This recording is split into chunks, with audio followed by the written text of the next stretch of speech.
आज हम लोग पास्ट टेंस का पास्ट कंटिन्यूअस फॉर्म को पढ़ेंगे, जिसको पास्ट इम्परफेक्ट भी बोलते हैं एंड सेम इसको पास्ट प्रोग्रेसिव भी बोलते हैं। तो हिंदी का स्ट्रक्चर देखेंगे। हिंदी का स्ट्रक्चर क्या है? रहा था, रही थी, रहे थे। लाइक अगर वह जा रहा था तो ही वॉज गोइंग, वह खा रहा था, ही वॉज ईटिंग। ठीक है, तो इस तरह से आपका आएगा। देन अगर आप इसको एक्टिव एंड पैसिव वॉइस में कैटेगराइज करेंगे कैसे होगा, तो फर्स्ट हम लोग जैसे एज यूजुअल पढ़ते आ रहे हैं एफर्मेटिव, नेगेटिव और इंट्रोगेटिव स्टेटमेंट का। तो एफर्मेटिव मीन्स पॉजिटिव स्टेटमेंट। जब एक्टिव वॉइस का लेंगे तो पॉजिटिव स्टेटमेंट का स्ट्रक्चर क्या होता है? Subject plus was verb plus verb का fourth form, that is known as also present participle, okay, plus object plus other word। तो इस तरह से एक एग्जाम्पल है, he was teaching me, she was running, without object, subject verb and helping verb and again main verb, okay, present participle।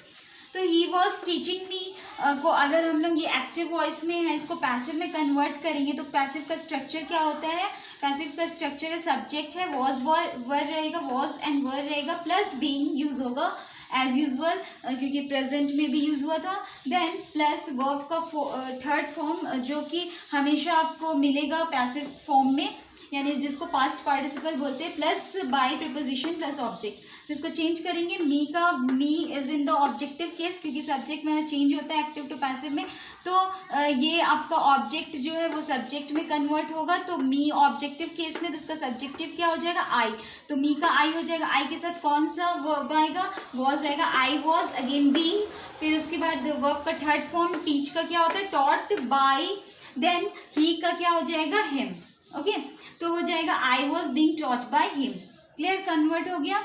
फिर है negative sentence में जब हम लोग आते हैं तो नेगेटिव कैसे रहेगा? तो नेगेटिव का है सब्जेक्ट है plus was verb plus not plus verb का fourth form plus object plus other word. Simple है, नॉट यूज हो जाएगा नेगेटिव पार्ट है तो ही वॉज नॉट प्लेइंग, वह नहीं खेल रहा था। नेक्स्ट है इंट्रोगेटिव। इंट्रोगेटिव में आते कैसे होगा? WH family as usual, WH family से स्टार्ट करेंगे। वॉज वर हेल्पिंग वर्ब जो यूज होगा प्लस सब्जेक्ट प्लस वर्ब का फोर्थ फॉर्म यानी प्रेजेंट पार्टिसिपल जिसको बोलते हैं, plus object plus other word. तो क्या हो जाएगा? Why was he playing.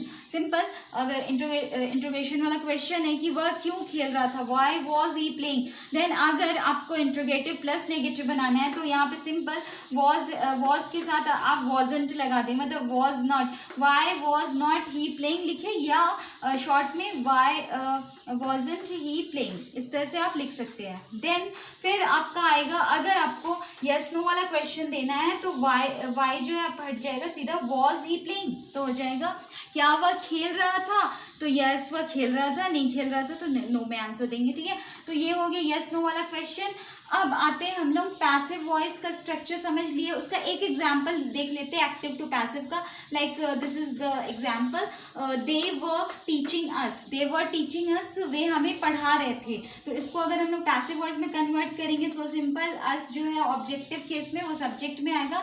तो अस का सब्जेक्टिव केस क्या होता है? वी। तो वी के साथ कौन सा? वी इज द प्लूरल, तो plural verb takes the plural verb, subject verb agreement, तो वर आ जाएगा। तो we were being as usual for the continuous tense के लिए। देन टॉट हो जाएगा वर्ब का थर्ड फॉर्म बाय देम। तो दे का क्या होता है? दे का जब हम लोग दे इन द सब्जेक्टिव केस और उसका ऑब्जेक्टिव क्या होता है? देम। तो हो जाएगा we were being taught by them. तो इस तरह से हो गया। अब नेक्स्ट हम लोग पढ़ेंगे पास्ट परफेक्ट कंटिन्यूअस। तब तक के लिए थैंक यू सो मच।